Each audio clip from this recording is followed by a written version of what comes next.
Rakan.Pintu.co.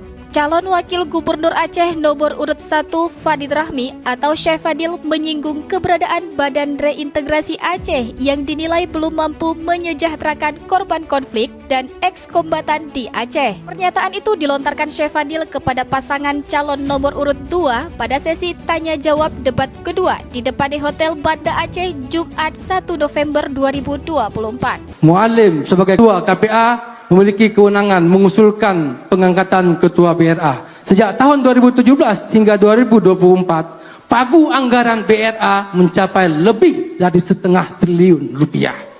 Pertanyaannya, sejauh mana tanggung jawab Anda terhadap penyimpangan anggaran publik yang terjadi di Badan Reintegrasi Aceh? Menanggapi pertanyaan tersebut, Bu Alim mengatakan BRA sebagai wadah perjuangan para eks-kombatan, tetapi dalam penyelenggaraannya hantu bawa-bawa kain SKPA. Ketua BRA semacam inilah yang perlu disikapi ke depan.